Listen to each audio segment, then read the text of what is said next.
We're going to start in like 1 minute, so settle down. And is anyone in the toilet, you know? Just why do you ask? Just anyone is here, yeah? Alright, perfect. And let's get going. So first of all, guys, thank you very much for coming. My name is Marvin, and on behalf of ADAN, we're really pleased to host you today for our first Fireside chat here in Berlin. And just to make sure, can you guys hear me also at the back? Loud and clear, yeah? Perfect. So once again, thank you very much. So as I said, ADAN, as ADAN, we're really happy to host you today for this very special event. And also thank you for our dear guest speakers today for coming in and bringing in that effort.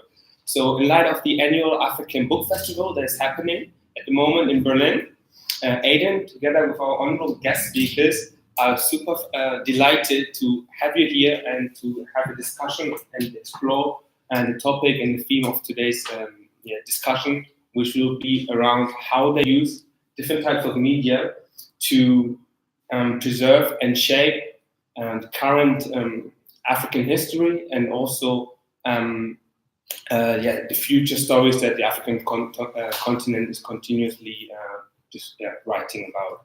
And so on this special event, with our honorable guest speakers, highlights ADAN's main vision, which is basically to bring people from all walks of life together to help positively change the way Africa is perceived in Germany and also beyond, to build cultural bridges. And this is one of the main events that we are hosting here today. And that's why we're really excited to have you guys also here on board to create this beautiful atmosphere and also create this type of synergies that we have here today. So before we get going with today's discussion, I would really like to introduce ADAN as what we do for those of you who have not attended any previous ADAN event today, and also to introduce ourselves. So before we get going, could I just kindly ask everyone from ADAN who's part of the ADAN core team to just show their hand and maybe also introduce your name quickly so that the audience can get to know who's part of ADAN, and also if you have later on any questions relating to ADAN, you can just approach one another. So maybe, Ida, you want to start quickly? Hi, I'm Ida. Everyone, thank you for coming. I'm also part of the ADAN team, and I joined the team a year ago when the Berlin chapter started, so feel free to stop by and say hi. Hi, I'm Marinze. I also joined the team last year, and Benny, hi, pretty much the same story, and of course, just say hi. Yeah, Tina will introduce herself later on. So perfect. For those who don't know, ADAN stands for the Afro-German Academics Network, in German Afro-Deutsches Akademiker Netzwerk. And we are an organization that is created by Afro-Germans, Africans, and also Africa-interested people, professionals, and students that are coming and are believing in the same values and are driven by the same ethos. And basically what we do is to come together to create a supporting network in which we help each other out to bring ADAN's vision forward. And we have 7 chapters across Germany, so in Hamburg, Berlin, Frankfurt, Cologne, Stuttgart, and where we have vibrant communities. So we have around 100 active members, and we come from all walks of life, professions and disciplines. So that really creates a nice ADAN atmosphere. So just to let you know that at the back of the table there you can see a QR code. I don't know, Del, if you can just quickly show it. It's really important for you guys. So after the event today, that you use your scanner, and that QR code directs you to a link. And with that link, you can just give us quick feedback on how you find the event. Because for us, it's really important that we continuously improve the event. And also, if you guys are interested in finding out more about ADAN, it's really important that you state your name and indicate that you're interested, and then we follow up with a message later on. But before we start with today's discussion, just a quick overview of the events that we are hosting. So this is our brand new edition of a multitude of events that we're hosting. So this is the Fireside chat here. But for those of you who have already attended one of our other events, which is the ADAN Get Together, this happens on a monthly basis. And here in Berlin, this happens on every fourth Thursday of each month. And here we create an environment where like-minded and young individuals come together to get to know each other, to network, to exchange business ideas, and also inspire one another to strive for greatness. So that's one of our very famous and well-established events. And we also have other events such as ADAN Inspires, in which we give our members the stage to the next generation of Afro-Germans and Africans here in Germany to share their stories of how they got into the place of profession they currently are, to inspire the next generation to strive for success. Because what we have experienced is that when we were younger, we did not have, or we didn't see a lot of people in the professions that we wanted to go into that resembled one another.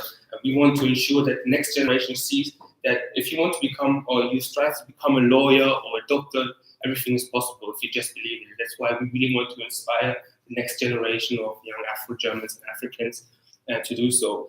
And along these kind of events, we also have other event series that are relating to cultural events and also business events. But one of the projects that we're currently also really working on, and I'm really passionate about, is the mentoring program that we're currently establishing in Germany. And here we're cooperating with the German Institution of Integration in German, Deutschland Stiftung Integration, to roll out a mentoring program that aims to mentor young Afro-Germans and Africans in Germany between the age of 16 and 20 to help them in their quest for realizing their true potential. And that's really an important project that we're currently working on. So as you can see, there are a lot of different projects that we're working on, and a lot of event series, and we're always looking for new people to come and bring in their ideas. As my colleague Tita always says, ADAN is a living and breathing thing. And if you guys are happy and believe in the same things that we believe in, we're always happy to welcome you guys here and shape this ADAN community. So without further ado, thank you very much for coming to today's event. I really hope that you guys have a very pleasant experience here, and I hand over to my colleague Tita. Thank you very much.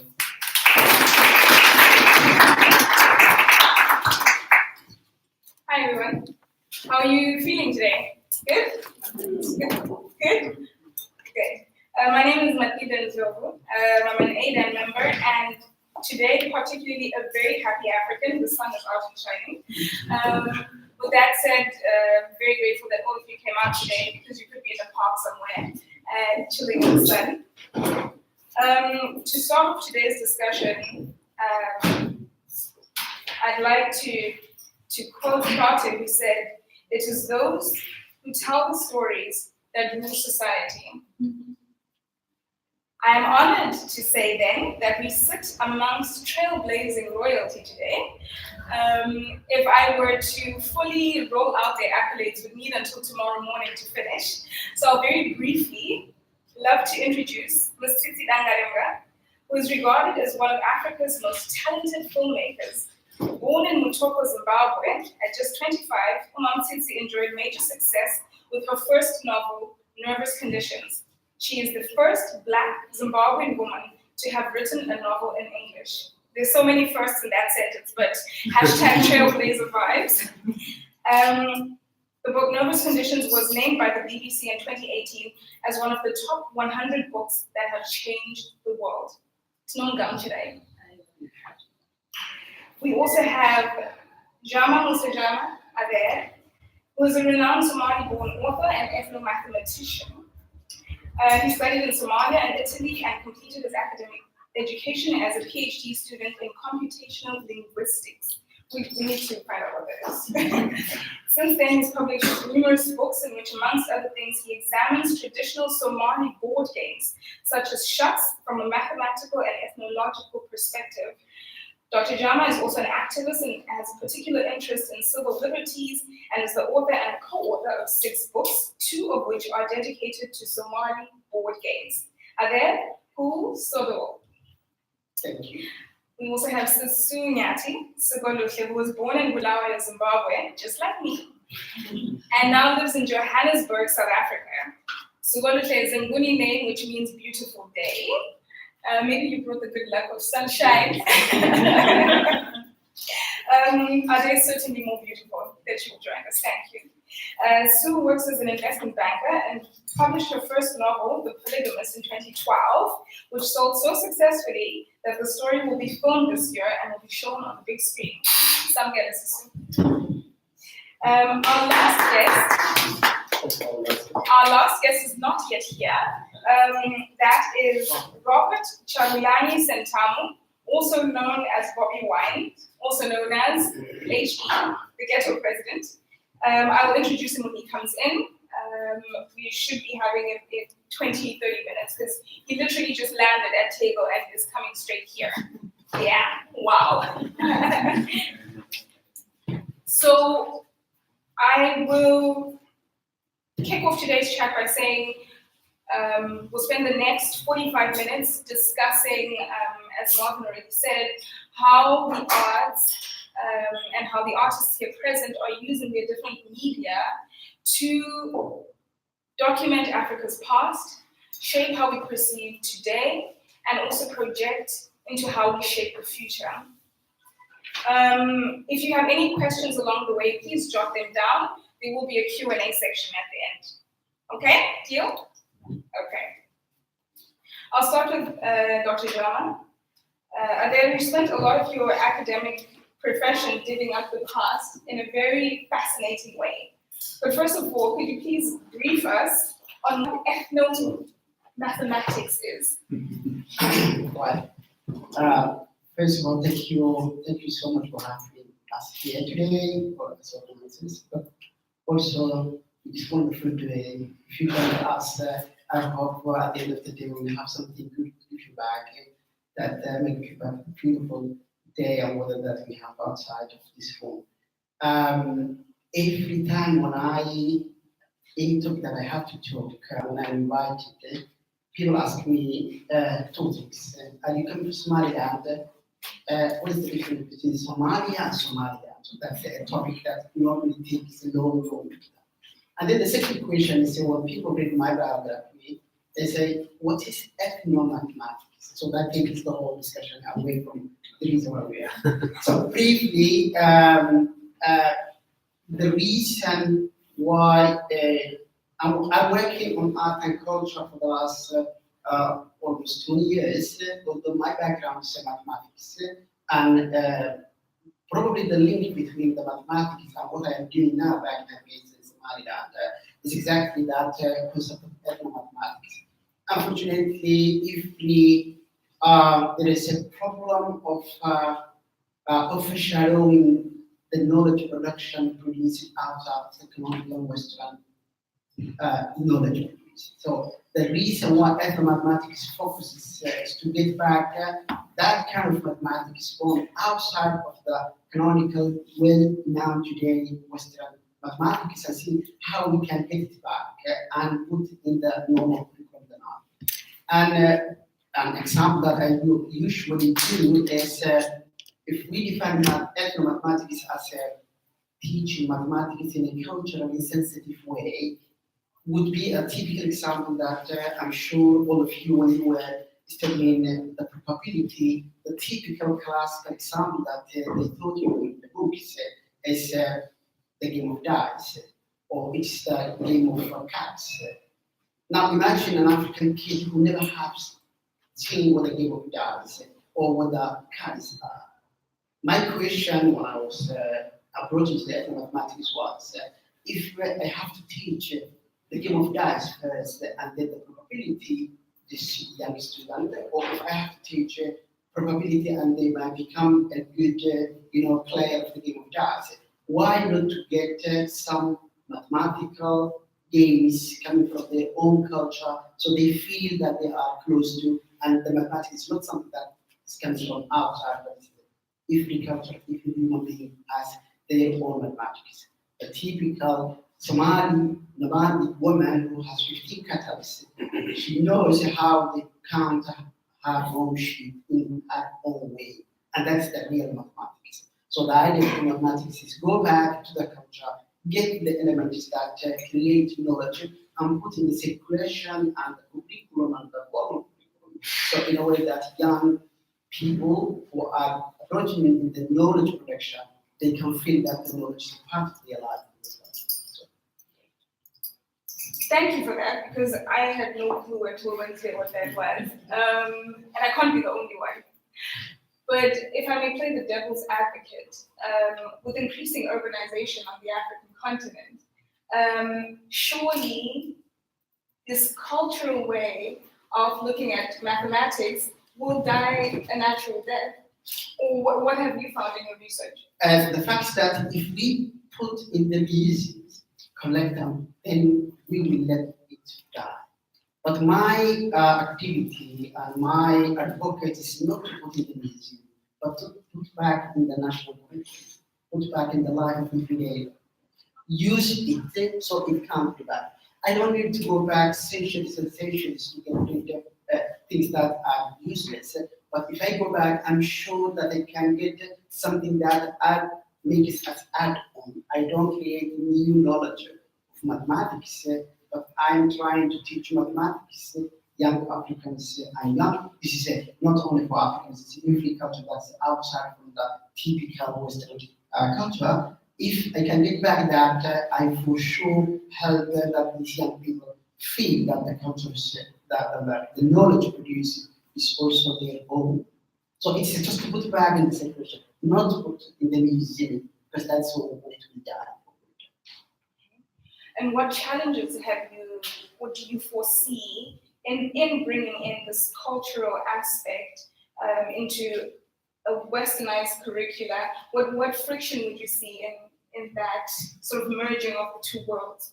Absolutely. First of all, there is a huge imbalance, a power imbalance, and power gap between the two. It's difficult to convince even your Minister of Education that this is certified. First of all, the conflict will be with your, with your government, with the schools, and the people. So it's a sort of activism that you need in the basics. So you don't have the freedom to go with, but the challenge comes to convince people.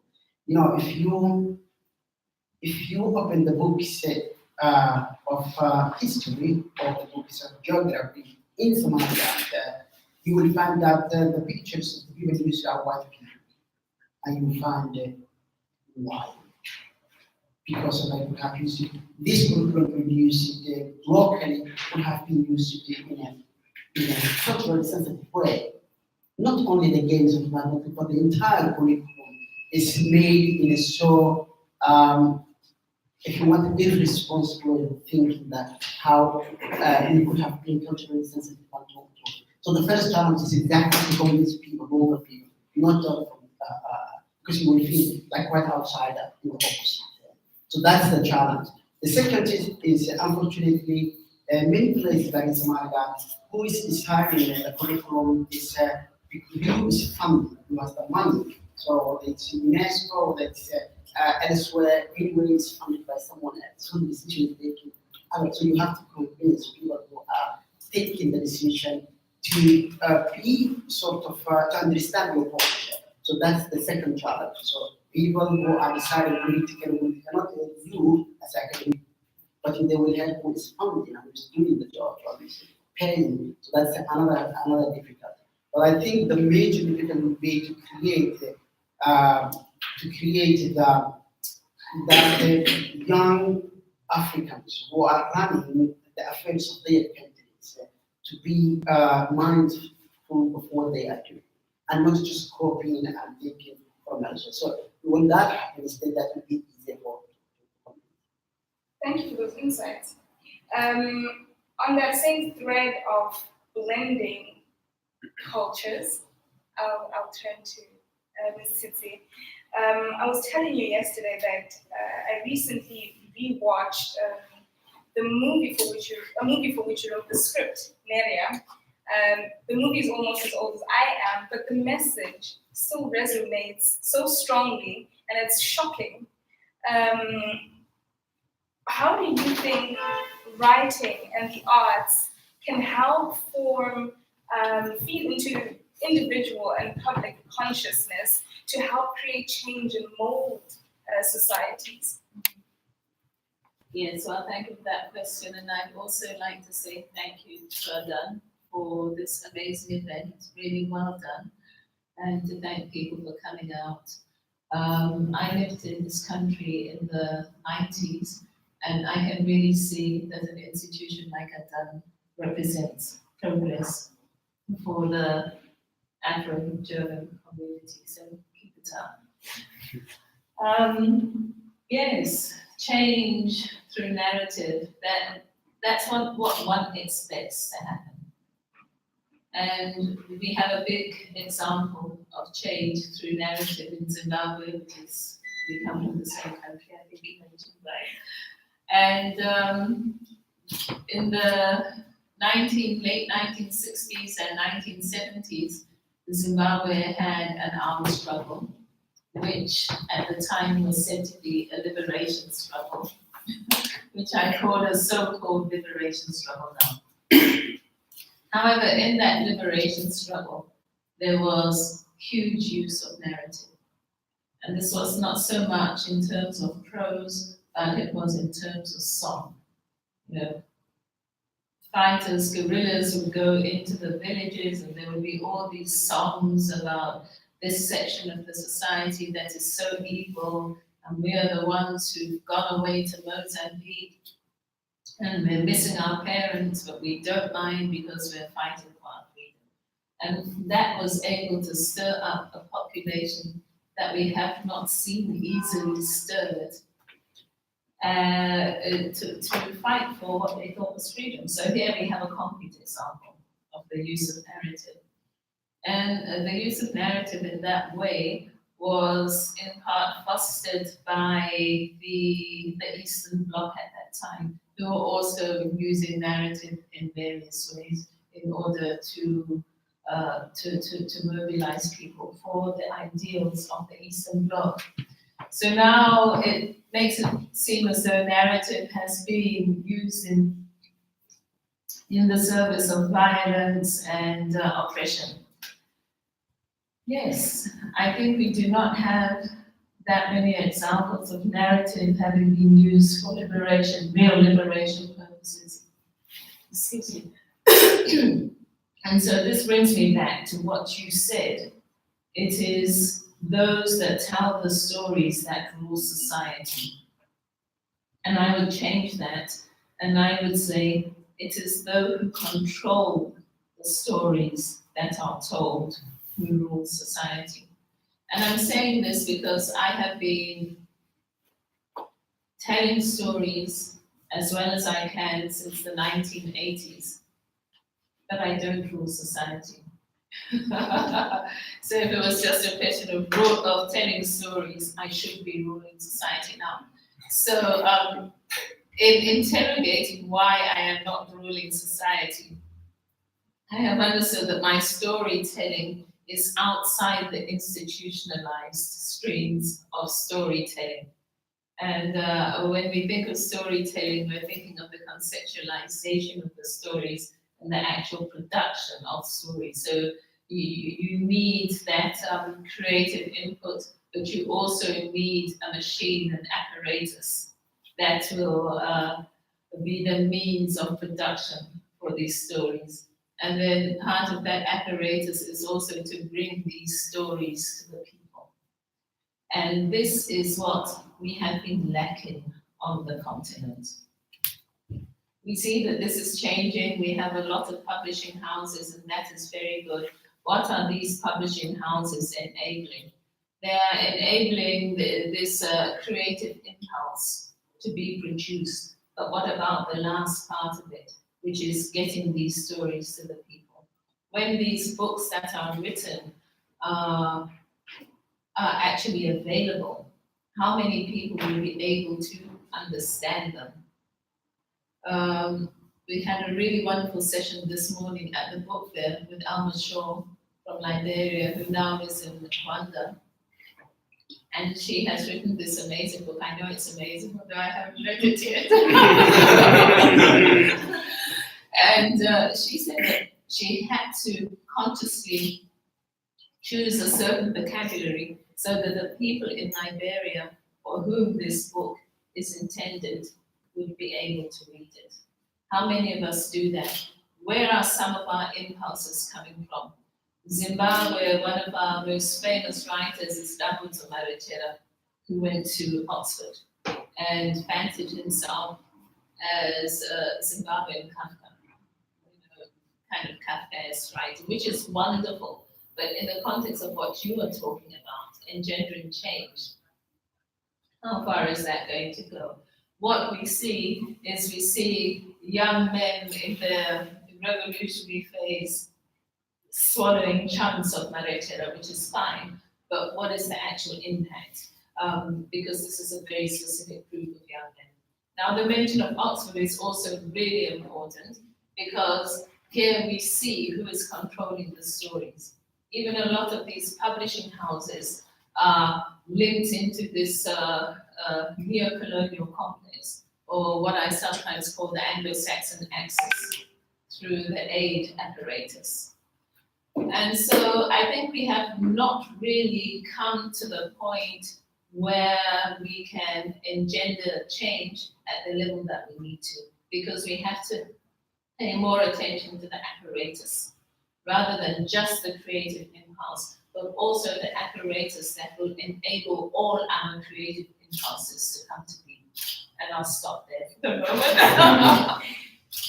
The apparatus that you're talking about is really an ecosystem of publishing houses, film production houses, the distributors of that content that is produced. That is capital intensive. This is the issue, and because it's capital intensive, it is not easy to access the capital that you need to start. Now, let's look at one of the well-known example on the continent is Nollywood, which found its capital somewhere. Let's look at the kind of narratives that Nollywood is producing. Up until now, there's beginning to be a shift. That in the beginning, in the 70s and 80s, and even up to now, it's all what we could classify as stories coming out of the shadow side of the continent. Where our fears and our resentments and our lusts and desires that are not going to contribute to growth reside. That is what Nollywood had been about, your witchcraft, your poisonings. The evil mother-in-law. Yeah, or even the evil mother. I remember there was this 3-part on television in Zimbabwe, and the mother was part of a witch's coven. And the magic wasn't working, so they had to boost the magic. And the only way to do it was to take the fertility of the son. And so all the witches looked at her and said, well, you're the queen witch. So are you going to do it or not? So she said, yes, I'm going to do it. And it ended there. And the Zimbabweans refused to see the last issue. The trauma of this young man's fertility being taken by his witch mother was just too much for our patriarchal society. So, so this is the kind of thing that has been projected. So we have to ask ourselves why. We're talking about capital intensive. Capital was available. What were the symbolic contents attached to that capital that resulted in these kinds of contents being produced by this capital? It's good to see the evolution now in Nollywood, but we have to be aware of that kind of thing, even when we are producing on the continent with money which we say is continental. So, is your money continental? For your film, because you just have a film come out. Okay.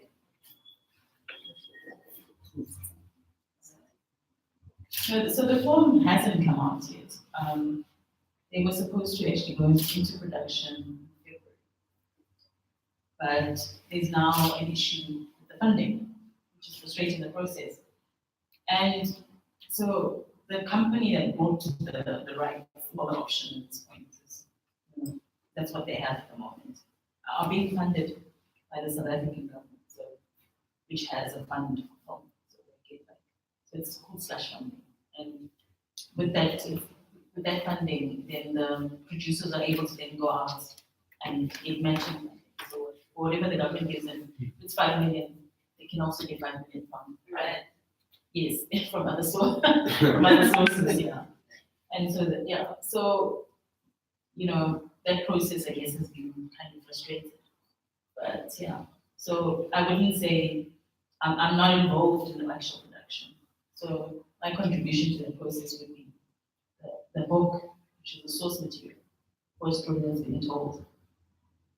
So you came from, or are still in the finance world, and went on a literary journey where you put pen to paper, first for TV, right? And then wrote a book, The Polygamist, and now you have the book, The Gold Diggers. How has that transition been for you? Because finance tends to be very dry and mathematical, and one has to have a creative mind. Okay, so let me correct you. I think I've always been a writer before the financial aspect came through. And I was saying yesterday on my panel that I started writing at 8. I mean, even then it was just like cutting pictures out of magazines and writing little stories around it. It was elementary. But already then, the writing spirit was there. And it just got nurtured over the years. And I wrote more and more. Even in high school, I used to write some little A4 exercise books. And I would actually have like a cover for the book and a blurb. And the books were circulated amongst my classmates. Like a little DVD. It was like a DVD because you could read it only for one night. There's one copy. And there was a queue. So everyone in the class wanted to read the book. And it would be passed around. So once everyone in my class had read the book, it would move to another class. And then the books then moved from my high school to another high school. And it's so funny, none of the books ever got lost. And I still have it. They're just chatty now, but they never got lost. So it was just, my stories actually reflected our reality at that time because we never saw ourselves in the books that existed, that we had access to. So for me, I started as a writer. I've always been a writer. And I was saying the financial, me going into finance was more a decision like my parents wanted me to do. Our parents, they don't believe in anything art. It's like, you can't make a career out of that. And I remember wanting to do journalism. They were like, it's not a career that we can actually pursue. Please do something more constructive. And so, it was one of those things where you looked at, what the university courses were on offer. And it was like literally any more. I mean, I knew what marketing was. My brother was studying marketing. I thought I can't do what my brother's doing. So I thought, no, that's out. Accounting, I hated from high school, so I said, that's out. I chose finance, not knowing it's rooted in accounting. See, my decision was very uninformed. So I thought finance sounds interesting. Let me go for it. And they say you make a lot of money. So I was like, okay, let me go for it. And so that's how I ended up in finance. But with hindsight, it's actually helpful now because you realize that creativity needs to be funded, and who's funding, the creative process, and that also then dictates what story is told, because who's paying, the money for that book to be published, and so that guides the narrative. So here we are. I'm financial, but I'm still trying to write. So a lot of my writing is after hours, because I still need to, earn a living. So that came in handy, that aspect, that I could get a job. And then, because the thing is, people like to romanticize this hungry artist narrative. Like, there's nothing romantic about being a hungry artist. I mean, if you don't have the basics, I don't know how anyone can be creative on an empty stomach. So, for me, the finance part paid the bills and actually was able then to fund my time to write. Because when you're writing a book, most of the time, unless you're getting an advance, you have to pay for it on your own. So that's where the career helps. So here we are now, the film, so the writing. So how I got into script writing was when I had my son. I went on maternity leave. and I was on maternity leave for almost 4 months, and I was supposed to go back to work. And then I got retrenched.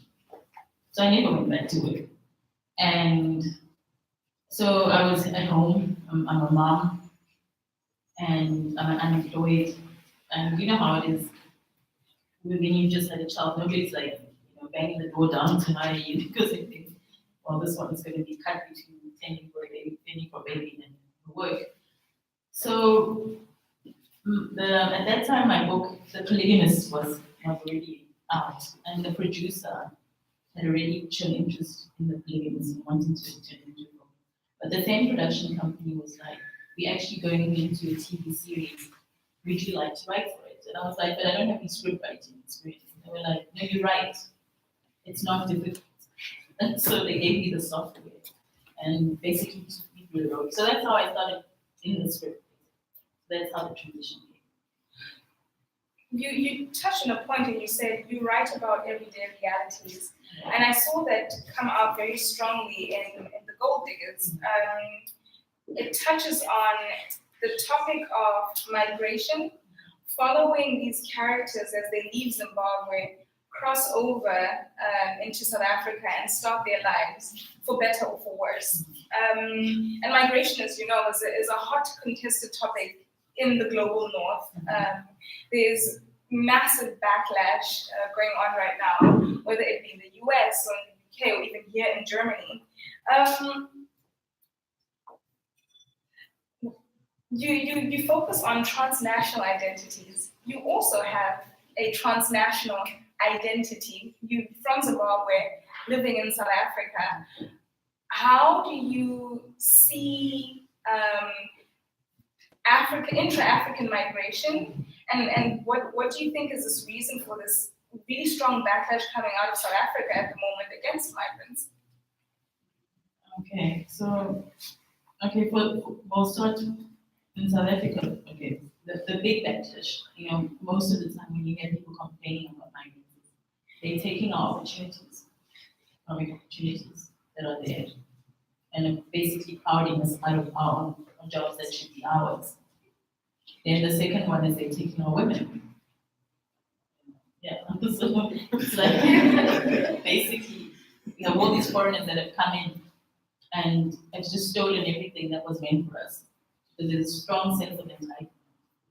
And most of the time, even when we have book discussions, there's this feeling that Zimbabweans should stand at the Zimbabweans and other foreigners, the Mozambicans, Somalians, there are lots of Somalis, sorry, I need to make myself. There are lots of other foreigners in South Africa, and the feeling is they should stand at the back and wait until South Africans have picked from the bowl and they just furnish and take what's left over. Which is a very superfluous way of looking at it. Because if you're coming from a situation of need, you're going to try and grab what you can. You're not going to stand around just waiting for the breadcrumbs to fall into your lap. So there's that problem. But the other issue is that's why they're starting to put it Afrophobia, because you find that other foreigners are not attacked. Like your British migrants, Germans, other foreigners are never touched. It's only the foreigners from the continent that are attacked. So that's why now the term is Afrophobia. It's not xenophobia, it's just Afrophobia. It's fighting other Africans. And then some people are now saying it's probably a psychological issue, self-hate, rooted probably in the history of South Africa. That, black people were always at the bottom, of the ladder. And so now they feel threatened by other black people. So it's a bigger problem. What has been the reception of your book in South Africa? I mean, when South Africans read this book, which is very, very candid in the way it portrays, and follows these characters being human in a space that is not theirs, and then growing into the space and taking up space. What has been the feedback that you've received from South Africans? Interestingly, people have been, they say they didn't know. A lot of people profess ignorance. Yeah, and they say they actually didn't know this is how people first came into the country, or this is actually how they lived in the country. And, they just said they didn't know, they took a lot for granted. So you find people saying now they have more empathy, even to the waiter that's serving them. Instead of being just rude and abrasive, even the domestic worker in their house who's a foreigner, they say now they have more empathy and try to understand where they're coming from, as opposed to just looking at them, just another statistic. Because that's the tendency. And that feeds into a statement that you made, Ms. Tsitsi, at the opening of the African Book Festival, where you said reading, I think it was you, reading puts different voices, alternative voices into our heads. So this notion of people becoming more empathetic because of reading, do you think it's still reading as a hobby, as a leisurely activity, still has a place in the digital age where everyone is a content creator? Yes, it was me who said that. Yes, I think reading does still have a place, and visual content is a different form of content to literary content, and we process it in different ways, and we consume it in different ways still. Before, people would go to the cinema, and consuming moving images was a social thing. And then the group became smaller with the television, but generally we could have people as well. Now we have our personal devices. But there is one thing, is that you also get you also get the auditory input. So you have two senses. So there is a division there. So you can think of the auditory input in a way as noise to what your eyes are seeing, which is okay, we process that too, but it's important because when you're reading, you don't have any of those sensory inputs. So there's nothing to distract you from your internal processes. And so we do tend to relate and engage differently. And I think that because of this, the literary experience is a deeper one. You can control it, you can slow it down. You can do this too, but then you need to rewind, and that little break, this motion, this mechanical activity is already a break from this internal world that you have created. So I still think that we do get a lot more intimacy with reading, and I think that's important. And I think people like it, which is why we are still reading and people are still writing. And you see young people reading.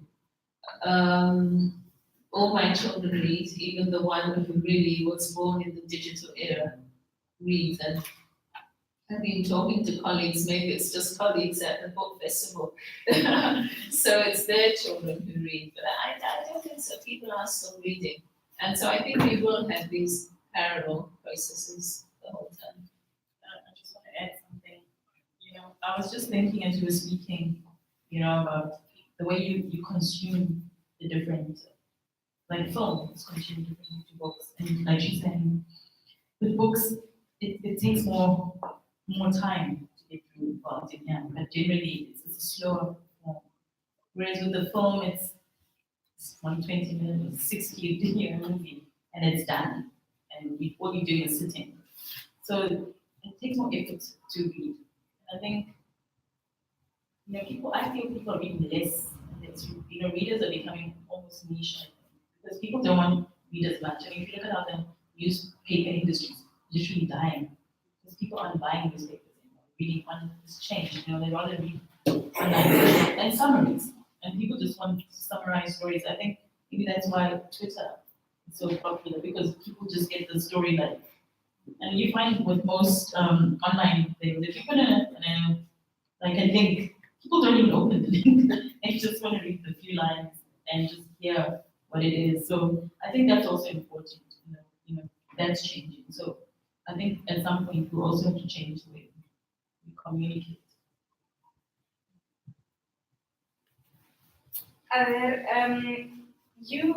You're a scientist, right? But you also write fiction. Do you put your, do you ease your science into the books that you write to make it more palatable for someone who would not be interested in reading a science journal? I don't know if I do intentionally, but people say that.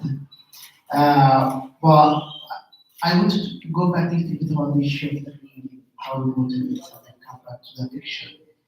I'm coming from Somaliland, and Somali people are our society. To complete and recently, 40 years ago, Somali language was in the Buddhist land. It was purely oral society. And when I started this international book fair 11 years ago, people said, oh, here people are dying for hunger and you are talking about books. Because we know, Somali people struggled in the civil war and problems like that. And the reason why we started the book fair is really linked to this issue of about reading, how important it is. When I went back to Somaliland after 3 years I was living in Europe, the first thing that came to my mind was see how people are reading the books. But I realized it they didn't want to read, but the raw material was missing. There was no books circulating at all. So the issue is who funding, who is putting, who is taking, who is deciding and taking the decision as to who is controlling the narrative and who is funding. That's the way we started the book fair now. That became quite popular in terms of the number of people who are reading. And showed that young people want to read, but what was missing was the raw material. The book is what was regulated. It's really hard that, for example, book is published in Ethiopia, which is 1 hour, the 7 1 hour flight from Nigeria. I have to order through London or to maybe in Italy because of books are not circulating within Africa. So all those issues, who is controlling, it's not who is saying the narrative, but who is controlling what kind of narratives that can be produced and can be circulated. The last thing that I want to say about this issue is, when you are coming a society, the so-called post-conflict society, like the Somali one, then you have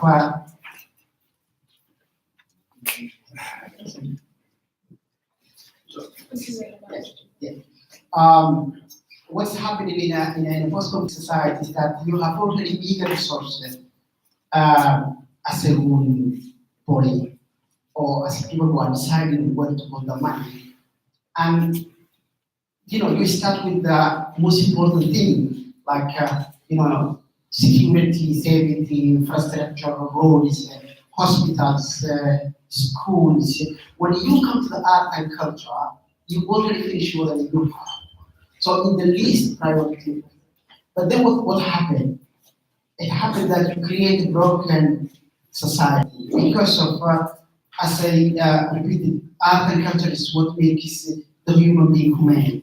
If you remove art and culture, you remove the human being. You forget, you build beautiful buildings and structures, but you remove the humanity, the human being. So it's really essential that we have to go back, and the people who are deciding where to put the money with stuff, whether it's our governments or us, people who are deciding where to put money should put it in the right place and should focus the human being, the structure and policies, which is really needed. We need to have forces, military, whatever you wanted to save the security of the people, but you need art and culture in order to build a stable and sustainable society. Otherwise, we create and and come back to the zero point. So that's what I wanted to add about who decides. Who is not who's creating the narrative, but who's deciding where to put the money and how. That's the person who decides. Arts and culture is what makes the human being humane. That's deep. We have one more artist that has joined us.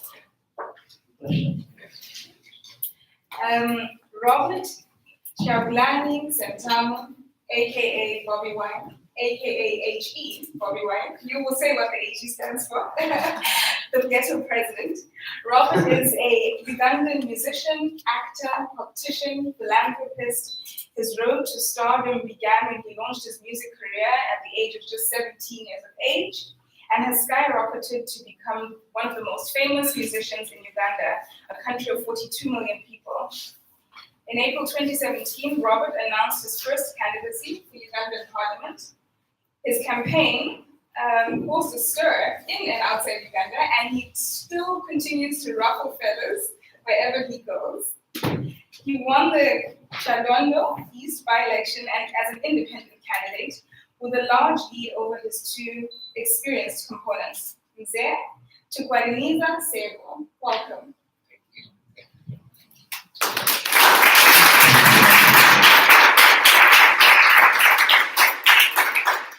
This is really special that you're here. We started chatting like 45 minutes ago, but you just landed, literally came from Tego Airport straight to Schuster Salon to join us at this ADAN event. Thank you. You must be exhausted, but you still made the time to engage, to connect. How are you doing? I'm good. You good? Yeah, for clarity, I'm tired but not exhausted. Just to make that straight. Robert, we were talking about, we've been talking about how the arts are essential in cementing how we document Africa's past, how we perceive her present, and how we project into the future. And at this juncture, I was just about to lead into how music, theater, poetry, prose can be used to shape not only today, but create a vision for tomorrow. You're a successful musician. What led you into music? What was the pull? Wow, thank you very much. I'm glad to be here. I was born to a music family. My mama used to sing in church, and when I was born, there was a choir at home singing Christian songs, and they were hired for birthdays, funerals, and various functions. But while I was growing up, I turned out, even though I was musically talented, my inspiration was very different from my bigger family, because I was growing up as a teenager. I was exposed to most especially Jamaican music, chaparrans, buju band, Bob Marley. So I grew up watching their videos, although they were far from us, and looking at myself and looking at them, and I saw a representation of myself since I was growing up in the slums. I must say I was not the most musically talented person in my family. And indeed, I didn't get into music because I was an amazing singer, but because music was a way of communication. I felt like I would represent myself and those that were like me, and I would be able to project our voice further, and indeed that's exactly what it did. So that's how I got into music, and then it kept on, transforming into something more mature and more bigger, and here we are. Dubanj from Nigeria said that he may not be the most talented musician, but he's a stellar entertainer. Is that how you say that? I love the bunch. To differ a little from him, I would rather regard myself as an entertainer. Yeah. Okay. You're very liquid in the media that you use to edutain. So you don't only do music, you're also, you've done film. Why do you mix all of these genres, or all of these media of communication? Wow, the question should be, why do they mix me? Yeah, initially, like any other young man, I started out with exciting music. Yeah, this is a bad boy music, ghetto music, and indeed I sang quite about violence in my younger days. And then as I was growing, I was singing about the party and the dances and the drinks and the cars. And indeed, I was very influential because that's what we represented. And indeed, as we were growing up, we thought being from the ghetto was about being a bad boy. I mean, when you look at Tupac and look at yourself, say, okay, I'm the African version of Tupac. But the more I grew up, I saw how much influence my lyrics and my music was having on the younger people in my community and in my country. Whenever I did a song about praising violence, you would see more fights in the dance halls and in the shows where I was. I'm not sure if my music contributed so much to the spread of HIV/AIDS since I sang about that so much, but I know that even when I sang about praising the drinks and the beer and the weed, I influenced so many young people to go that path. So having noticed what influence my music had, I realized that I had so much power to channel young people to positivity. And that is when I and my friends decided that we are going to influence people positively. So we started, we changed our music from entertainment to entertainment. We started singing about sanitation. We started calling upon young men and women to either abstain from sex or always ensure that they have protected sex. We started calling upon young men and women, especially young men, making it look cool to them to have one wife. We basically re-channel to positivity, and that's how we slowly by slowly got acceptance from even a bigger crowd. But still, as we grew, we realized that our influence was not supposed to just call upon people for behavior change. The more I grew, the more I realized that I was equally responsible about my country, like the other intellectuals. So it feeds into basically what Ms. Tsitsi Dangarembga said. I started off the session by quoting Prata, and I said, he said, those that write the stories rule society. And you corrected me. What did you say? I hope I can find it. Yes. I said, it is those who control the stories that rule society. Do you feel that, because you very consciously plant seeds into your music, do you feel like that is activism? Yeah, that is if I fully understand what the word activism means. That was my next question. I would rather call it responsibility, social responsibility. It makes more sense, more ordinary sense to me. Or maybe it's activism. Activism, I like that. Tsitsi, when we were having a chat yesterday, you said narrative for us is a matter of life and death. For us, meaning as Africans, we need to control our narratives because it's so powerful. And you see that when we're from Zimbabwe, and the narrative is controlled so strongly because if someone else takes over the narrative, it can shake a lot of tables. You shake a lot of tables in Uganda. Thank you.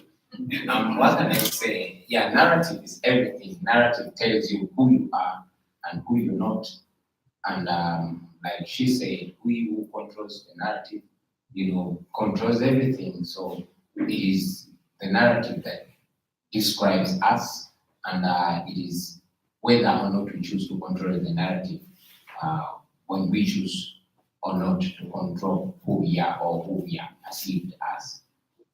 Is that partly why you are traveling at the moment to form the narrative around Bobi Wine to the global community? Well, the narrative is not around Bobi Wine. We must never mistake it. I'm just one of the very many people out there, not only in Uganda, but in Africa, that are trying to make a difference. And I travel around the world to connect with those others that have not had the opportunity to be on, and indeed to also give a clear and honest representation of home. Many times out here in the world, our picture is being painted not by us, but for us. And in most cases, it's the wrong picture. So I hope to add on that effort of painting the right picture and also shining a light in the kind of future that we're working towards. So, coming from Uganda, in your experience, in your eyes, what is the right picture? The right picture, let me first give you the wrong picture. The wrong picture is that Ugandans are pathetic. The wrong picture is that things are wrong. The wrong picture is that things cannot change. The wrong picture is that people are not concerned about their country. This is the right picture. The right picture is that first and foremost, Uganda is a very young country, a new-minded country. It's a country that is more united than ever before, and it's a country that is in a unified way marching towards a common destiny. That is the picture of Uganda. Sorry, I'm bombarding you now with questions because I finished my questions for everyone else. In August last year, we saw footage of you coming out of a courthouse in crutches, looking like you were in physical pain. And as a young person, I sat there and I said to myself, he's successful. He could retire to, a really remote beautiful part of Uganda and come out for the occasional show. Why put yourself through that, if I may be the devil's advocate? I didn't put myself through that. I wouldn't want it. It's painful. Nobody wants pain. Okay, let me reform my question.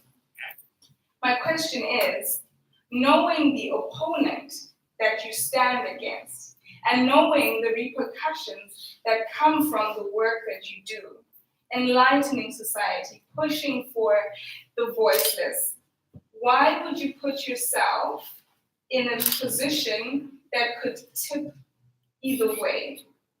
This is me being the devil's advocate. Wow. Initially, I agree with you. I was fairly successful, or that is the kind of illusion that I had. When you are financially rich, when you have money, you are regarded as successful. But when you take a keen look and look at where you come from and your people, and if they're not equally successful, then your success is an illusion. Unlike very many people, I come from what one would call the ghetto, the slums. I come from a very humble background, and I'm just a rare case among my people that had the opportunity to be listened to through music, and I became popular. Yes, I got successful, but again, I thought there was, what we wanted was bigger than what I needed as a person, and the constant belief that actually it's possible to change it is what drove me into this. I was not a politician, and I continue to tell people that I'm not a politician. I'm just one of those people that saw the possibility of sparking that change, and I grabbed the opportunity rose with the vision. I am very aware of the regime back home, and yes, I've been following past more than 20 years. Anybody who dared to raise a voice against our president has either been killed, been incarcerated, been impoverished, name it. So I knew exactly what I was coming into. But I was also encouraged with the fact that it is millions upon millions of people like me, people who want better, people who are waiting for somebody to start it and they will follow. And I believed that even if I did not make it alive, at least I knew that I would spark a brain that would, keep it going. Luckily, I made it out alive, and I'm here today. So I am confident that regardless of the odds, like we were inspired by Obama, that even amidst insurmountable odds, people who love their country can change it. So that's the kind of faith that keeps us going. So basically what you're saying in a nutshell is you can take the future into your own hands and charge at it and help form how the outcome will be. No, not me. We can take the future in our own hands and we can channel it to where we want it. All of us, or at least the majority of us. Yeah. You remind me of a quote by Joshua Mkabu-Wonkomo, who said of Zimbabwe, "This country will not die, the young people will save it." When you talk to crowds, when you go for political campaigns, are you resonating more with young people, or are you speaking, or is your message resonating with a broad spectrum of people? And how is the delivery of your message, the media that you use, different for each section? Actually, even if I resonate more with the young people, the message that I sent to them was initially given to me by older people. This is a message that was confined to a small section of the population, because for a very long time, our young people have been disconnected from the way the country is ruled. They've been apathetic, they hated politics, including myself. I would be ashamed if you listen to maybe 4 or 5 of my songs dissing politics and calling it politics. But in a way, I was distancing the young people from politics. They hated politics, they didn't want to know how the parliament functions, they didn't want to know how they connect to the politics of their country.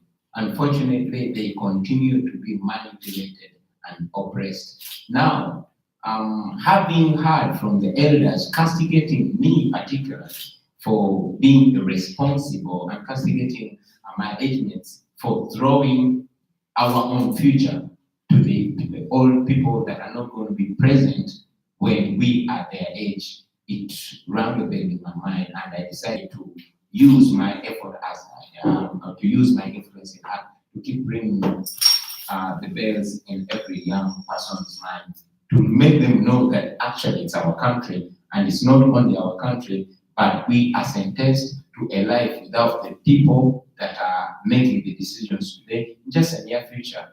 What I'm trying to say is that my effort to remind all the young people that if they do not take charge and channel their country and indeed their continent to the kind of future that they want, they will still face that future. And the people that are making decisions for them are not going to be around to face those decisions, good or bad. And that way, it has, in a way, encouraged young people to pick interest, especially that I communicate to them not in the usual way, but in a nice musical way.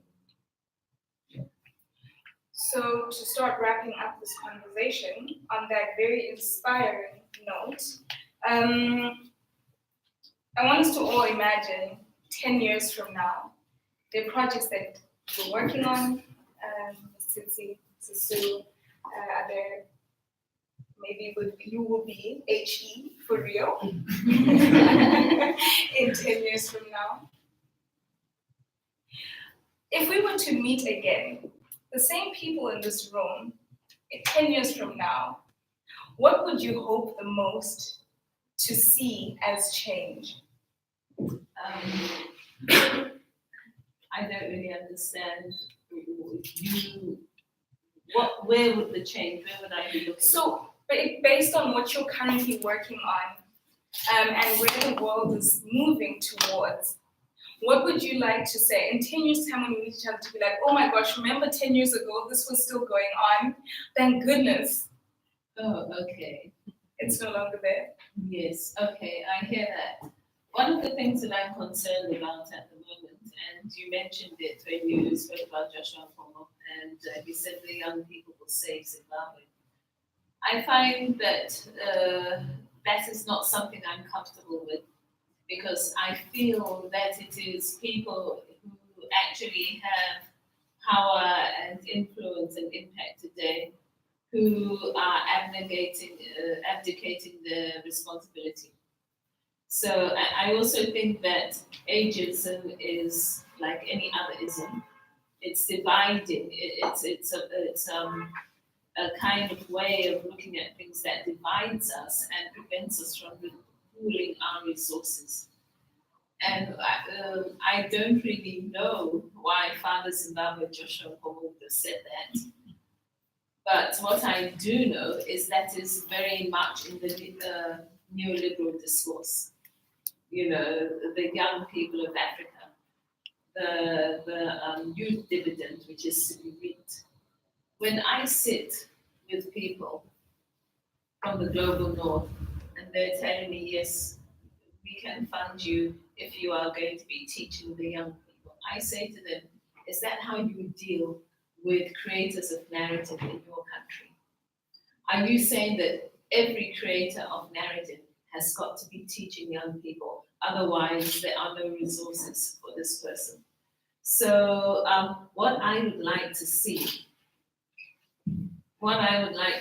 10 years from now is for us to be working together in terms of vision. If a child of 7 has a vision that is like mine and I would be 70 then I would like to be working with that child of 7.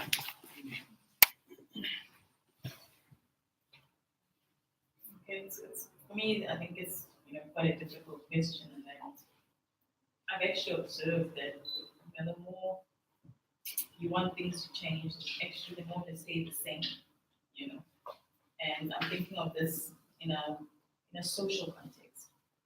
I mean, I look at my book, The Polygamist, which talks about polygamous marriage and why women would want to enter such institutions.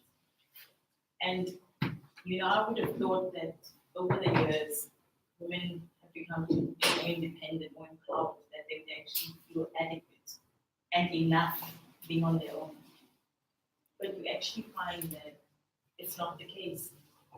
I look at my sister, she's 25, and all her kids, and they're all scrambling to get into marriage. It's like a gold rush. So you see what I'm saying? And I'm looking at it from that perspective, because they actually nothing has changed. I mean, they probably have better opportunities now, even more, but still, they're still defined by marriage. You see, so I'm really hoping. I always try, even in my books, to challenge certain mindsets and how people think and reimagine themselves. And I would really, 10 years from now, hope we can start see more empowerment. I don't know if we get there. That's for me what I would hopefully look back and say. Whether even in the workplace in terms of equality, it's not there. You find women doing same jobs as men but getting less pay. So for me, we still have a long. I just think we have a long way to go. And if 10 years from now it has transformed, I'd be extremely happy. Well,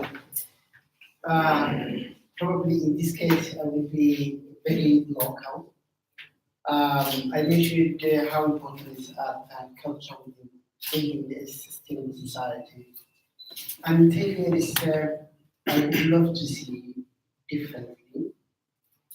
Well, one of the reasons why we focused at this international food fair was whenever you had Somali, and you come to Somalia, Somalia or elsewhere, the thing that comes to your mind, because of the media, how it gave, the shape that it gave, you think about Al-Shabaab, bombs, problems, piracy, all the bad things that was happening. The reason why we worked on the book fair was to give another face of Somali people that existed. And luckily it existed. I think this is slowly changing. Even here, when she was mentioned about in South Africa, she mentioned the Somali people, but she was mentioning because of the problems of the refugees and unfortunately the real situation that Somali people in South Africa are suffering. So I would love in 3 years to see different, when we mention Somali people, see another different Somali people, and another face of Somali people, another shade of young Somali people who are not, I don't want to any exaggeration, but just to be more people who can have the beautiful poetic that Somali people used to have. That's the first thing that we come to your mind when you say Somali history of politics. The big storytellers, the Somali people, art and culture that was so beautiful, comes to your mind instead of the Al-Shabaab or people who are getting bombs everywhere. So that's what I would love for, and I would work for it to change that image.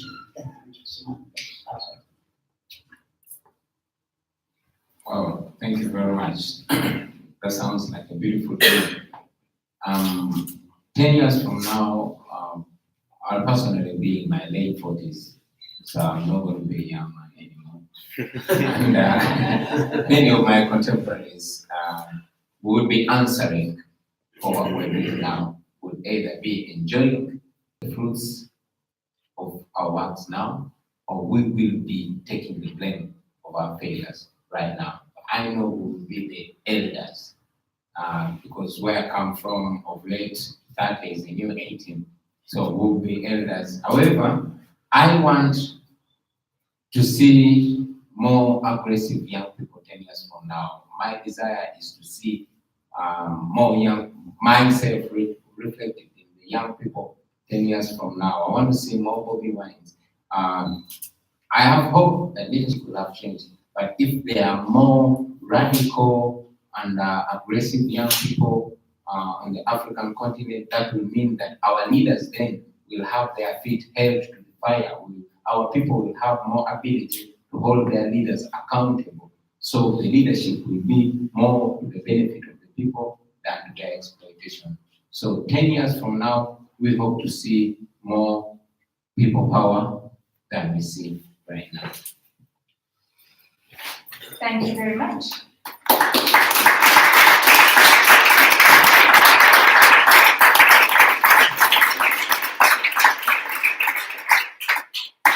We still have a couple of minutes for questions from the audience.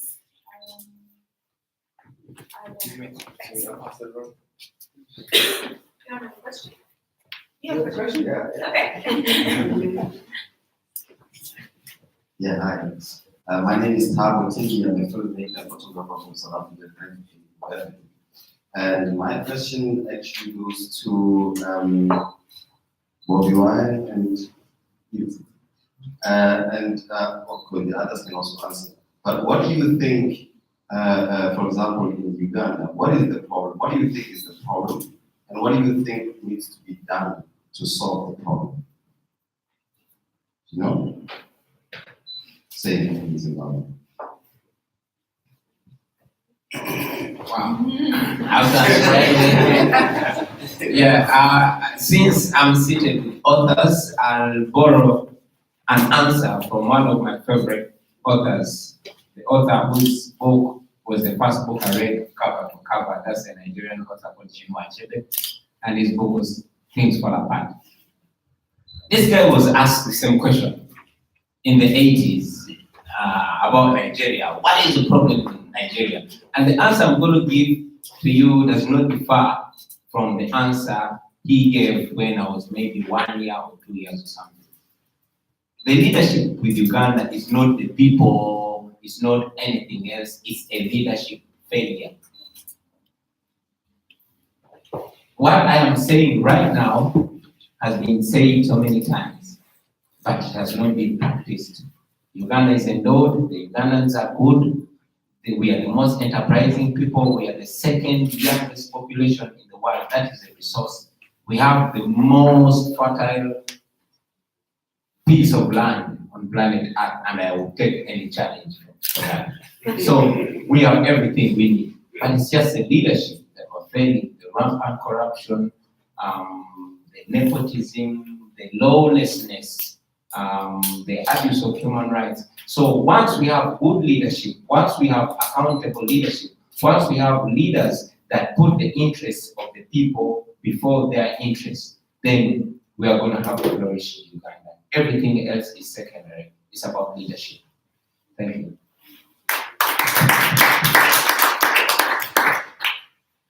All right, so thank you, Bobi. I'm going to say something that will at first sound like the exact opposite to what you have said.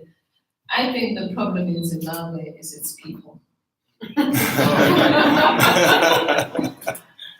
I I don't want to begin to characterize the people because I think that's too complex.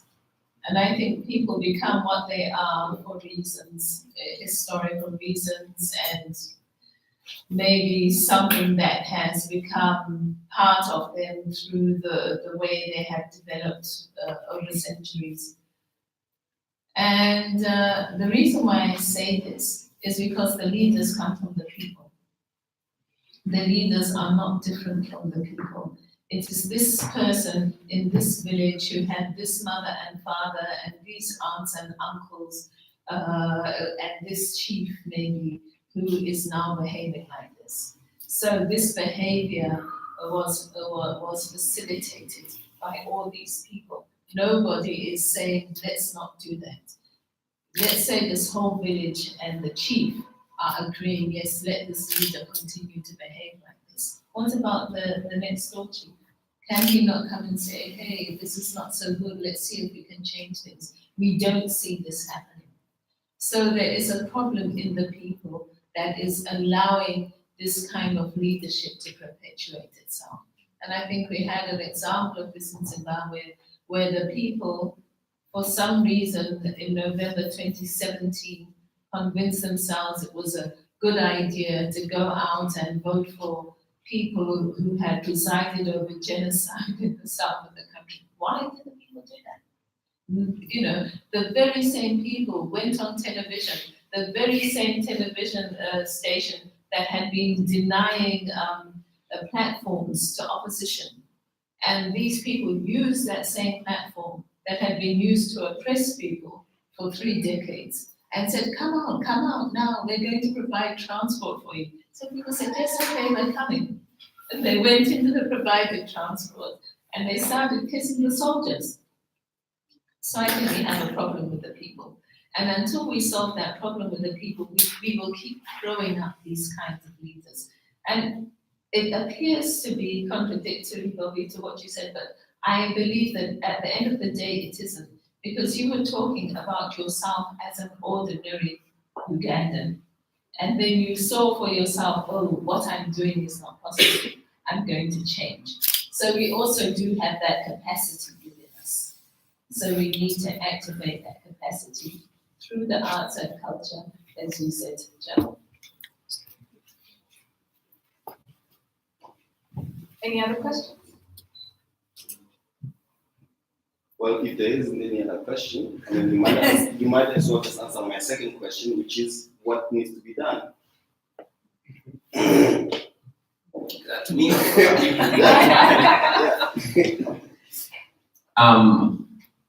in the case of Uganda, I would say what is being done is exactly what needs to be done. People to rise to the occasion and accomplish what they must accomplish. I am a musician, like you said. Right now, the last time I came to Germany, I was paid a lot of money to come entertain people, grab a drink, and get on the flight back home.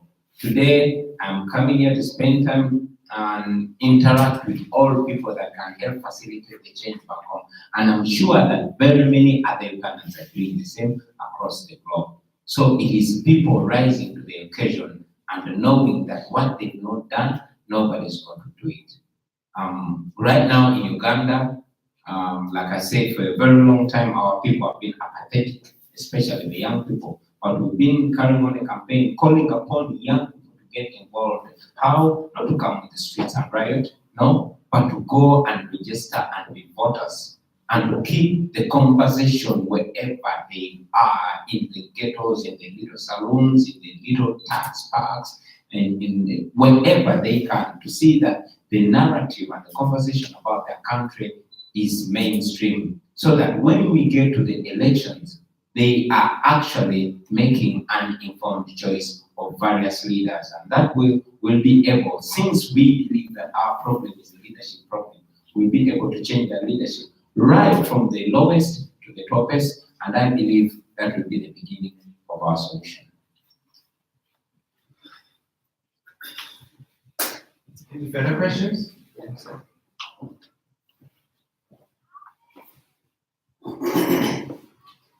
Hi, my name is Boaz.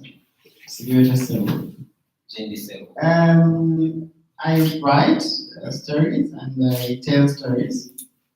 And I understand the impact a story has on the listeners, especially for the people who have made the experiences on the continent or who have been raised by the continent.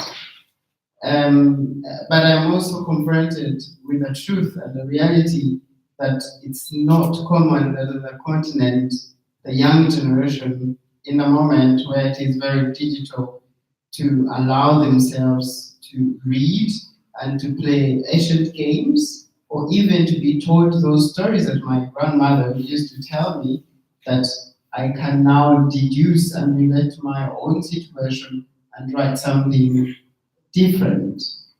So my question now to you all as artists, how do we foster or build a sustainable forum that our stories and our voices that started thousands of years ago do not die out? That is one question. And the next question is to you, Bobi.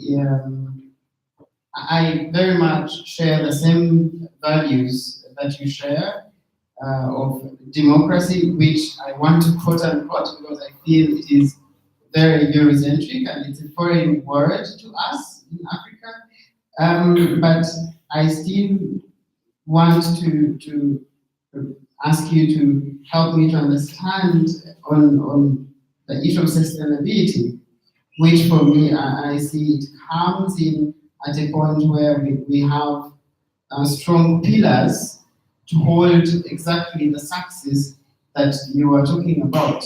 If each youth, if each young person and each Ugandan, like myself, go to the voting station and vote, and there is that fundamental transition, how do we ensure sustainability that we don't see the bloodshed that we've seen in the past, and we don't continue to see poverty and difficulties that are already there, but more from a policy point of view, which would ensure us to see sustainability of the wonderful work. How do you stand on that point? Thank you so much.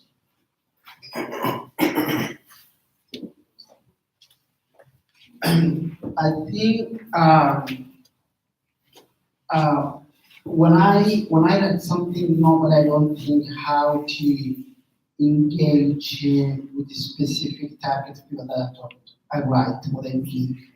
That's I think one thing that's needed is to create the platform. I'm optimistic in the life, on the human being. I really believe in the human being. So if it's creating the platform, then young people will choose the right thing if they have the platform. Problem is that in many cases, what happened is that there is no choice for the young people. So I think one of the things that we have to think is to create alternatives, and then people will choose that. An example is that I'm coming from a city that's close to 1 million population at the moment. And they say Somalilanders are over 72% less than 30 years old. And among these, over 85% are less than 25 years old. Now, in a city with that energy, with that youth, there is no theater. It's just crime. There is no, until recently there was no public library. It's just crime. You know, where they spend this energy, these young people, and then we wonder why people are turning into terrorism or extremism or whatsoever. Where they have to spend this energy. I think what is needed in the that's why I'm focusing on art and culture that makes the human being human, is the fact that we have to build a platform for this really young generation, not only the young people, but we have to build a platform. We have to build a sustainable environment for art and culture in Africa and in the global south in China. We have to, I don't know how much the percentage, the GDP of the countries that we spend for art and culture. I would say zero. I would say zero. So we have to create the platform, we have to force. And until the money and the ideas are coming from local people, from the government, then we will not go far away. So we have to force our governments to put the money in the right place. And I mean, creating those platforms and creating alternatives. Then the young people will choose, and will choose the right.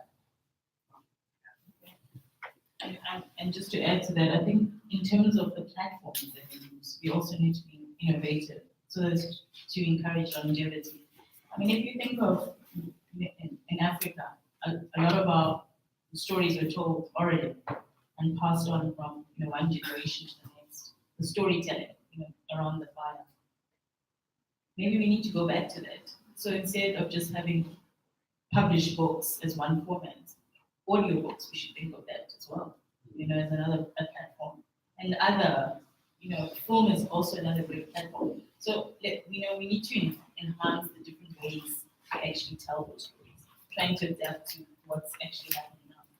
We're moving into a digital, fourth industrial revolution of the digital. And we also need to evolve. Audio is very important, as Tsitsi said earlier on. So we need to take advantage of it. Listening to stories on their mobile phones is another way, so that we keep those stories alive. It shouldn't just be the book. There's so many other avenues we can explore, but then again, it's always a funding issue. Like you were saying, Jane, the government also needs to invest in funding arts and to keep it going as well. What are we talking about? You don't have to say. Yeah. Now, what was it? It was how we keep it going, longevity. Oh yeah, I think it's been said. We called it an ecosystem, a platform, an apparatus. But yeah, those are the answers. And of course, we know that our disregard on the content of culture was actually engineered and designed as a process of removing the soul of the continent. I mean, this was a colonial tactic. And so the challenges we are facing with overcoming that are also part of that engineering of our ecosystem. So it's up to us to find the ways around it.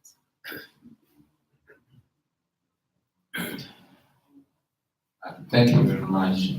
The artistic question has been answered, so I'll just deal with the question that was direct to me. My brother from Uganda greeted me in my native language. Thank you very much. You asked a question about democracy. Well, I will not agree with you that democracy is a Eurocentric thing. I would say democracy is human. Democracy is for humanity, only that it is embraced in phases, but it's for humanity. My ordinary understanding is basically the power of the majority, but the minority. It's the power to benefit the masses. So we don't have that there, and our problem is that the few are benefiting at the cost of the many. That is our problem back home. And our desire is to see that the many are taken care of. Simple as that. We want to achieve it by putting an end to exploitative, authoritative rule and return power to the people, so that whichever leader is leading the people is actually leading in the interest of the people, and it's completely answerable to those people. That is when those people have the power. Now, we will not cross that bridge. In my opinion, it's the most important bridge to cross. Now, you're asking what happens after, in terms of policy, in terms of vision, in terms of where we want to go. Yes, indeed, many people have tried to challenge us over that back home, saying, okay, now you want to get away from here, but where are you going? For starters, where we are, we don't like. Where we are is oppressive, and we want to go from there. And yes, where we want to go, I am saying that now, I'm only representing a small fraction of our dream. Even in this room, we have Ugandans, most importantly, young Ugandans that are so talented, that are so knowledgeable, but they've not had the opportunity to present these amazing ideas that would benefit our people. Only God knows how many beautiful policy documents have been presented, but because there is no there's no holding those leaders to the fire. Our leaders are concerned basically maintaining their grip on power other than serving people. So we cannot have that.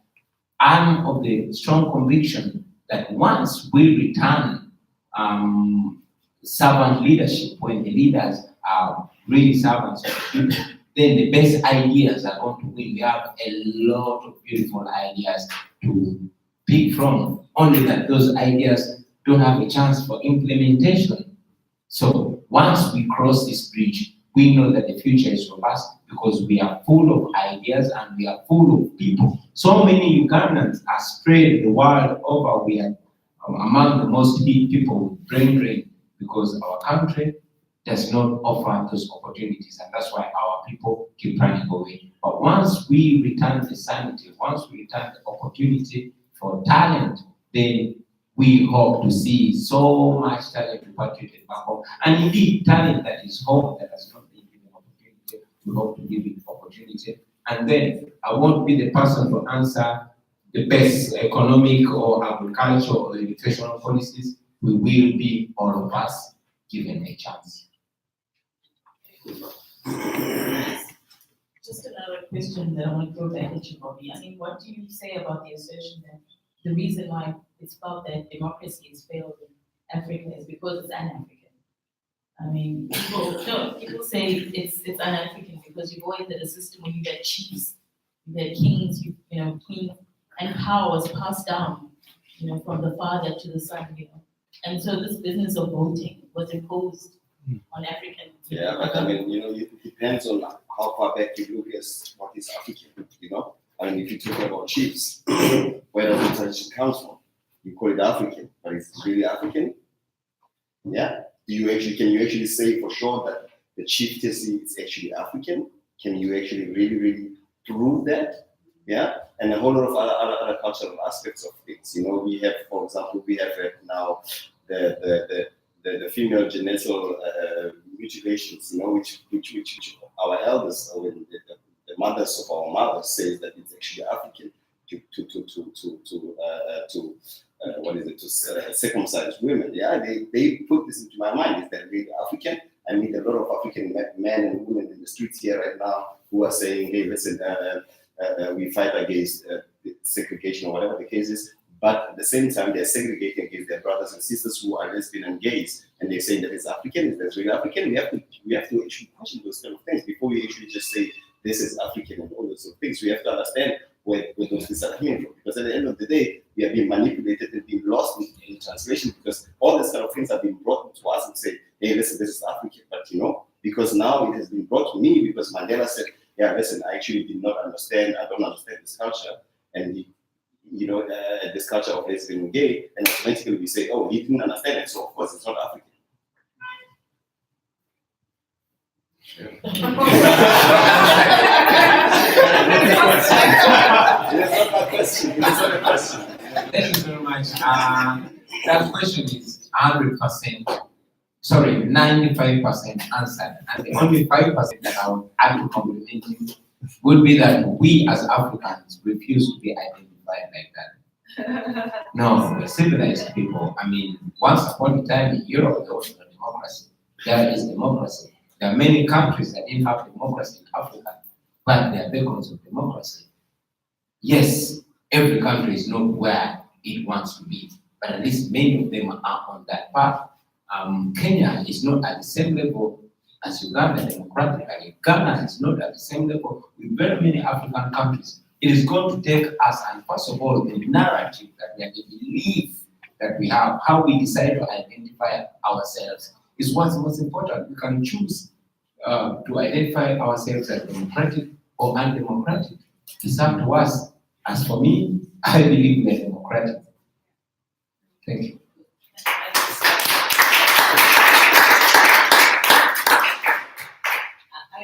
with you 100%, both of you, Taba and Bobi. And I would also say that society appears to be composed of units, but actually it's a system. It's a whole, it's a unit. So you cannot divide the political system from the economic base. Sorry to use such terminology, but you can't. And these also have repercussions and implications for the social system, the way it manifests. And so this is a contradiction that we have. Africa is being kept poor and impoverished and immiserated by its own political elites in cohorts, acting in cohort with global elites. And now it's not even the global north, but it's also the global east. So how do people then expect a system that depends on some level of well-being and a state that can deliver the basics like education and health and so forth to be democratic? So we've got to understand those linkages so that when we are being told we are not democratic, we have the answers for it. For example, people will say, okay, the population explosion, but those very people who are saying that know that the most valid indicator of declining family size is economic position. So if they really want people not to have so many children, instead of selling Depo Provera to their pharmaceutical companies to bring to us through their NGOs, why don't we just try some wealth redistribution? So that is a very loaded question. And even this idea that we are not democratic is something that is being used against us, because we had systems of representation. They may not call them democracy, and they may not be suitable for the kind of social and economic formations we have now. But they were systems of representation of the people to power. Just one quick comment. I think just for time, so we just have two more very quick questions. Appreciate point and very two quick questions. Okay. Now, the fact is that it's real. What you were saying is reflects exactly what happened in Somalia. At some point after the war, people went as they used to like a couple of 100 years ago, under the shade of a tree, and decided in a climbing system, tribes how to form a sort of a peaceful negotiation coming out from the war. But that system had, of course, problems, as you said, that might not fit today, because in that shade of tree, there was two categories of people that were not present. Young people and women had no place in that shade of tree. And we know that the system is not functioning at the moment, it's not working. But it took us 27 years, maybe less, that we started from that typical tribal system to establish the peace, and today have a multi-party system of all its weaknesses, so democratic. But so the word democracy is something really valuable. I consider Somaliland people to transform from one kind of democracy, that one that's not anymore functioning, to a new one which is today applicable. So I wouldn't say that democracy is un-African or not African, but I would say that this is a kind of democracy, and we have to find out the one that's fitting today's social life. So I just Okay. Thank you.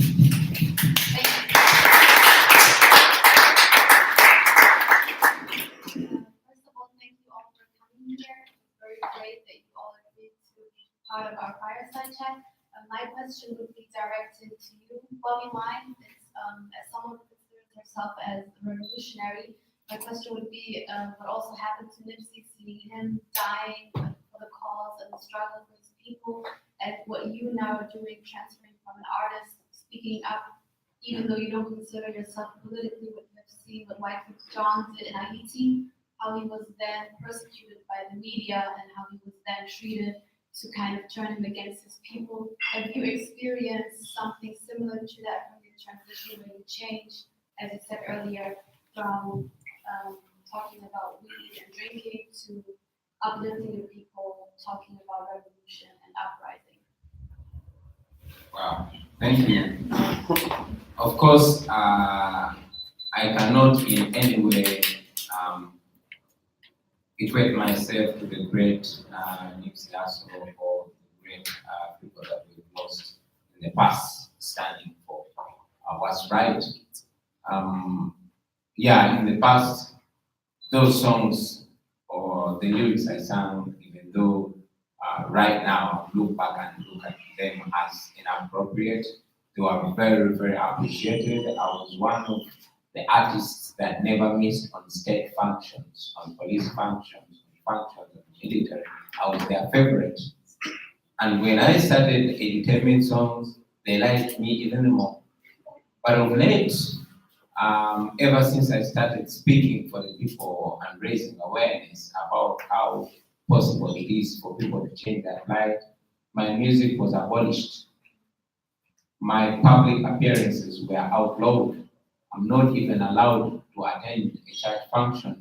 My music was abolished on all media platforms. And indeed, my businesses were clamped down on. So it's the same response that we would expect from any dictator. I was not surprised because this has been the usual playbook of dictators. However, like I said in the beginning, this did not come as a surprise. This is expected. I only had to try and get myself used to what was happening and to convince myself to appreciate that, to appreciate the fact that it's actually nice to go through oppression for what is right. And I must say that oppression is not all the time, because we are many, because millions and millions of Ugandans agree with me. I don't go broke. I just walk on the street and 10 minutes of walking, people have given me money to sustain my family for a month. You know, every now and then, food is brought to my house, and I get calls from the business community to support us. So much as there's that oppression, much as there's that crackdown by the regime, I am motivated because I know that it is not me alone. Right now, I'm speaking as me, but you can be sure that millions of people are represented, and I'm protected by them, and I indeed feel protected by them. So much as it's a challenge, it is also fun.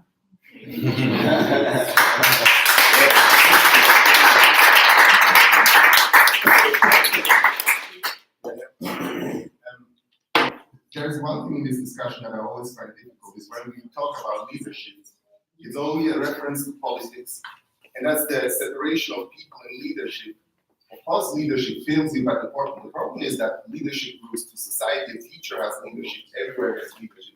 So the two is connected, and I feel if we only point at leadership in the sense of politics, we take away the responsibility for people when we create such a narrative. So I find it's always important to state leadership for whatever. Is it a businessman? Is it you have taken leadership as an artist? So I think that's very important, and I think it has been missing in the discussion. So I just wanted to say it. So I have the final question. Okay. My name is Arinze, and I'm also part of the ADAN group in Berlin. And thank you very much for being here. I was actually about to address my question to Tsitsi, but I mean, it is to all of you guys being people owning narratives. And I would like to bring it back to actually this discussion about narratives. And my question is, I mean, Tsitsi was talking about controlling narratives. Yeah? So the people who actually shape the future are the ones who control the narrative. Yeah? And if you look at colonialism as some kind of disruption of the way Africans used to tell stories, or the way, or even the story of Africa itself. How much of your daily work contains the fact that you are taking back the narrative?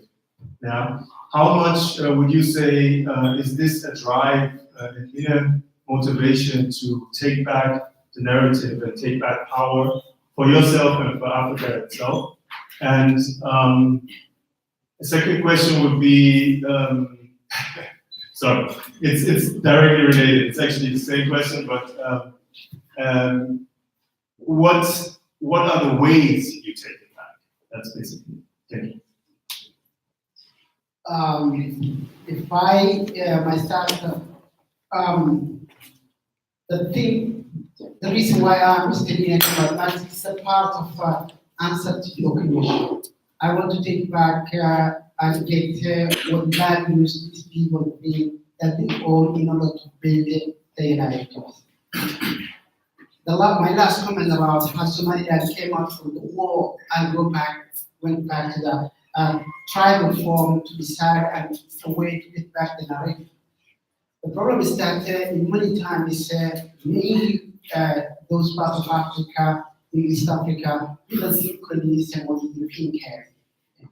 But unfortunately, what happened in that part of the coastal area goes far beyond the colonial European power. That fixation is something else that creates me a problem to take back my narrative. I collected material, archaeological and cultural material, and if you talk what happened in the Somali society before the Islam came, it becomes quite taboo. You can't speak. That's the narrative that I want to bring back. I think here, people used to love for the colonial power in the European, but before Arabs came, and before Egyptians came, and 10,000 years ago, there was people who were living here. So I want to get back to archaeological material found. In this moment, the thing that's going to bring back the colonial, the cultural material, or the heritage, physical heritage material, looted by colonial powers and getting back to Africa is a kind of getting back the narrative of our narrative. And finally, to get back the stories. It is easier to get back the cultural material physically back to Africa, but it will be difficult, and that's what we are doing, to get back the narratives, the stories that has been rooted in others. So it's a part of exactly what we are doing. I think it's the foundation of, at least from my side, what we are doing is exactly that answer to your question.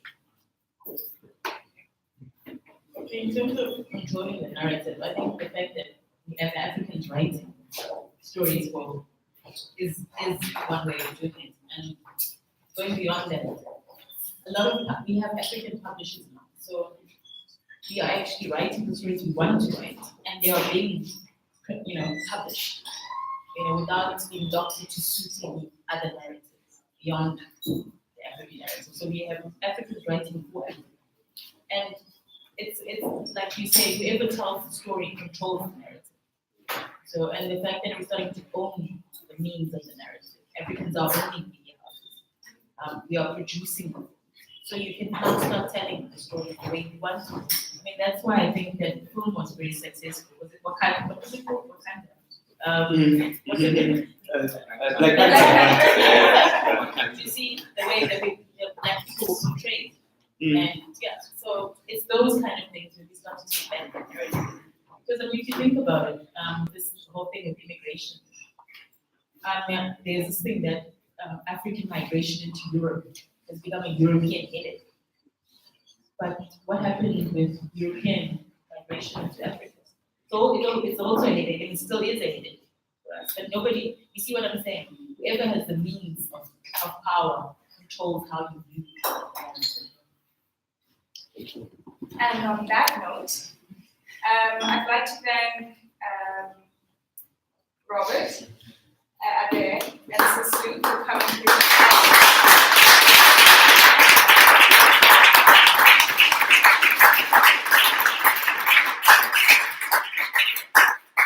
I think it's super important that we have such fora where we sit down engage and we discuss ideas and we tell each other what we're working on. Now, there is a seed planted about Bobi wine into the Afro-German consciousness. There is a seed planted about the work that you are doing, science that you're doing. So we know that you have a film coming up. I think those connections are super important to build bridges between our space here, which is Germany, and the African continent as a whole. On that note, I would like to quickly thank Fidel. Where is he? Fidel is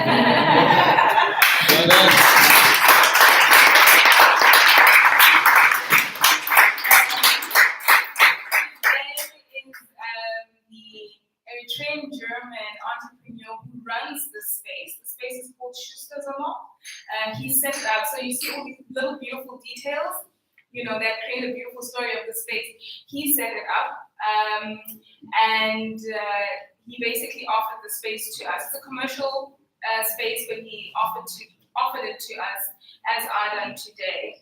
And as such, we have at the back an honor basket, which is a system that's worked very successfully here with ADAN, where we contribute basically to the drinks, to using the space. When we say we support Black business, it's also good to put our money where our mouths are.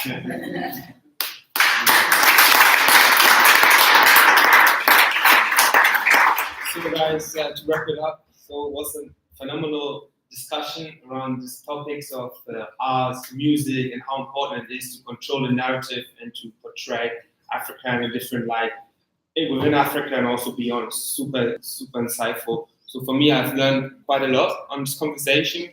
And yeah, this is the work that we do at ADAN. So we try to bring in different people to open up the discussion and to see what kind of ideas can come from this kind of sort of discussions. So if you guys are interested in finding out more about ADAN, the work that we do, I've already mentioned that we have like a QR code scanner, or feel free to approach either one of the ADAN people to contact us and then fill out please these QR codes so that we have the contact details and also that you can give us some feedback on that.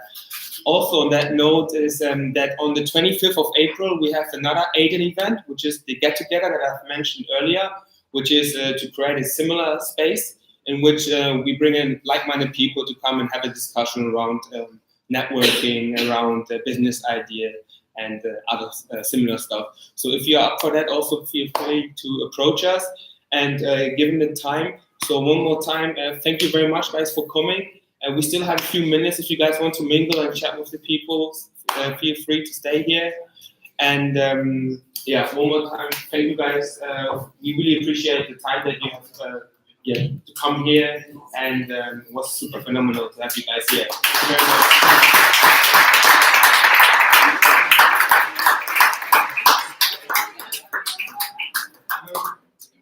Yeah.